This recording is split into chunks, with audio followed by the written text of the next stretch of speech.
Pemirsa,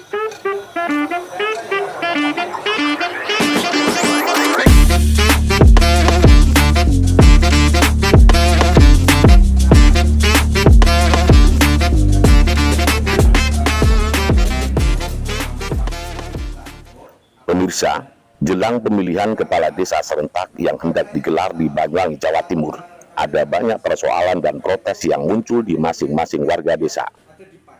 Seperti yang terjadi di masyarakat Desa Cantuk, Kecamatan Singonjuruh ini misalnya.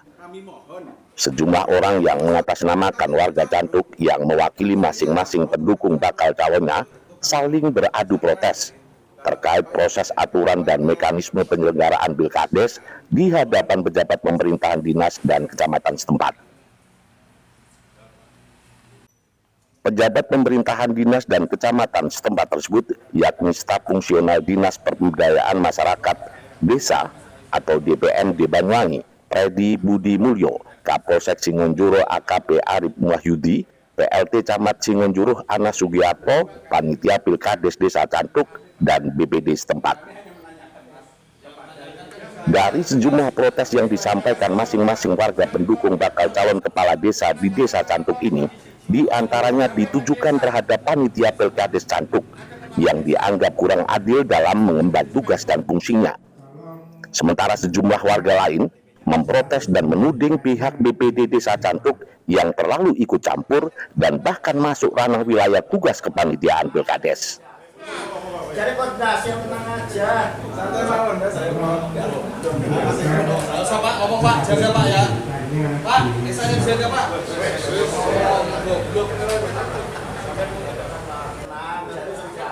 Lebih jauh secara rinci dalam protes warga tersebut disampaikan, ada banyak carut-marut dan ketidakjelasan terkait aturan pemasangan stiker bacalon kades yang bermunculan di tengah masyarakat. Kegiatan kumpul-kumpulnya warga dan kegiatan sosial yang dianggap sebagai upaya politik dari strategi yang merugikan salah satu bacalon. Hal inilah yang membuat acara diskusi warga Desa Cantuk yang digelar di Pendopo Kecamatan Singonjuruh pada Senin 11 September ini semakin menghangat. Di antara 51 desa ini ada 4 desa yang tidak disyarat, makanya ada perpanjangan pendaftaran itu 20 hari.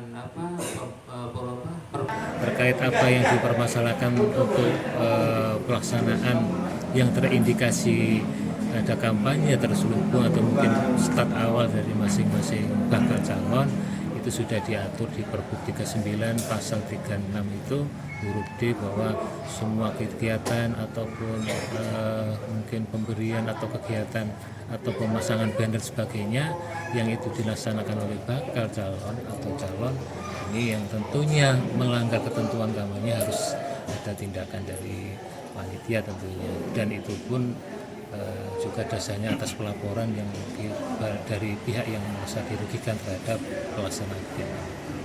Tata caranya juga harus melalui aturan yang ada ya Pak ya, teknisnya begitu Pak ya. Jadi di Pergub 1 sudah diatur, di Pergub 39 sudah atur terkait dengan pengaturan tadi, dan pengaduan itu juga diatur di Pergub 13 tahun 2021. Tadi yang terjadi apa Pak sebetulnya Pak yang jadi perdebatan panjang?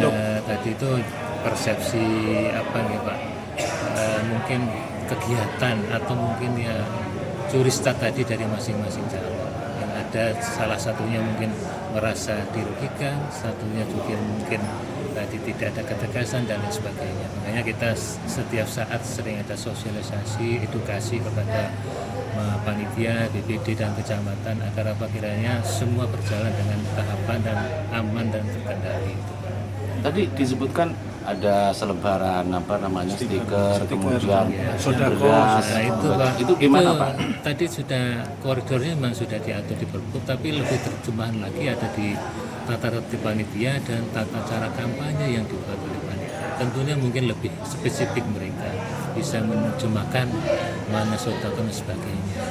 Dan sekarang ini bisa dilihat calon ini kalau di pasal D tadi itu dilakukan oleh bakal calon. Tentunya kalau sekarang dilakukan berarti kan dia sudah tadi Pak melakukan start kampanye gitu.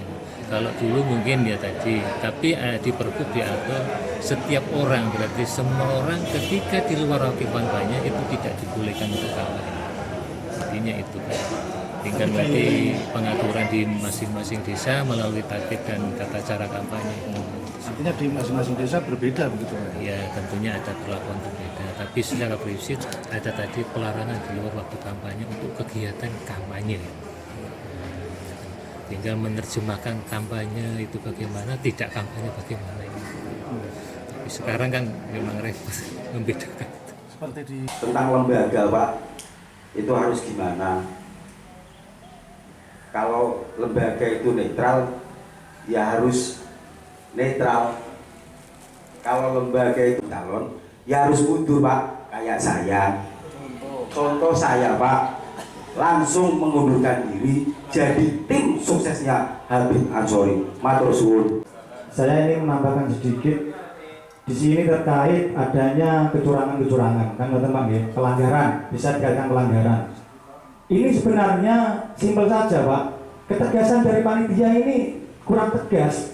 Mana yang termasuk pelanggaran dan mana yang tidak masuk pelanggaran. Terjadinya kesalahan dan tidak tergantung panitia itu harus. Kalau itu salah, memang melanggar aturan. Jadi intinya itu himbauan dari Mas siapa tadi namanya?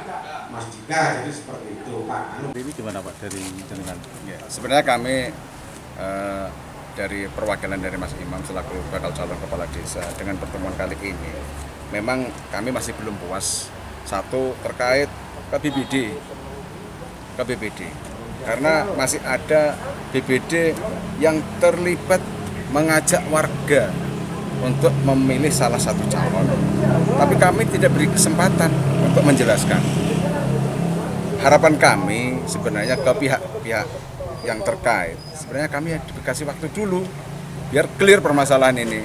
Makanya kami berontak terus ini dengan pihak kecamatan, biar ada kesepakatan terkait stiker yang mau di sweeping ini. Kita sweeping stiker kita ini tetap dengan kesepakatan. Seandainya memang ditetapkan, kami akan menerima dengan stiker yang berlogo Ojo Lali Maca Selawat. Kami ini orang Islam, orang NU. Naluri kami membaca selawat itu hal yang biasa, tahlilan, talqinan, amaliyah kami yang selama ini selalu diobrak-abrik oleh pemerintah desa. Kan kasihan. Kalau khawatir kadung ono NU diobrak-abrik ini, terus yang bintang 9 semua warga Nahdien berbondong-bondong membela kita. Ini kan bahaya. Siapa yang akan nanggung? Dia akan mempertahankan Ojo Lali Maca Selawat. Selawatannya yang akan dipertahankan. Tapi kami mohon kepada semua pihak, monggo kita sadar dirilah terhadap kegiatan-kegiatan Pilkades ini. Kami ingin rukun, damai, guyub, itu kami inginkan. Mungkin saking kula selaku wakil dari Pak Imam Cekap Semanten. Di Cancuk itu kan sudah seperti itu gitu, dan mungkin juga sudah tahu kaitannya Pilkades. Ya seperti itu, jadi tadi juga sudah lihat ramai seperti itu. Intinya mereka baik, sebetulnya mereka itu baik.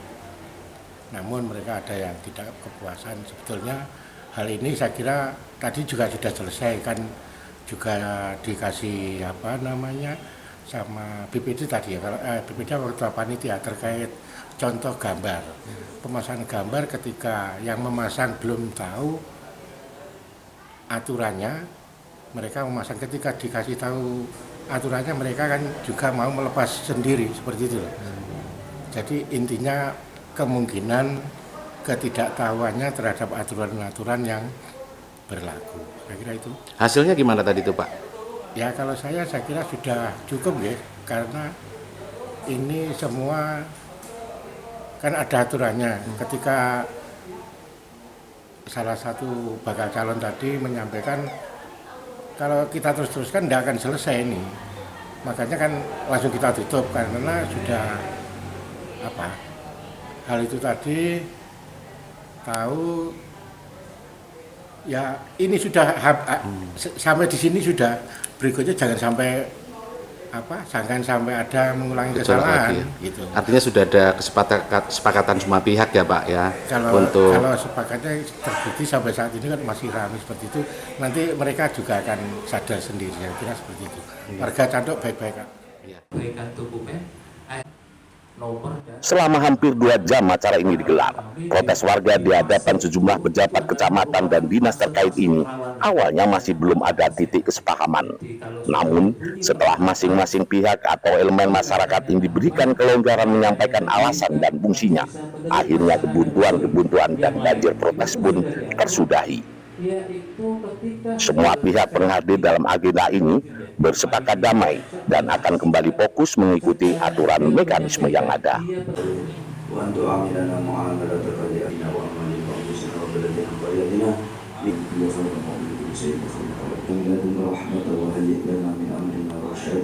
Dari Banyuwangi, Jawa Timur, Tim Liputan Banyuwangi 1 TV melaporkan.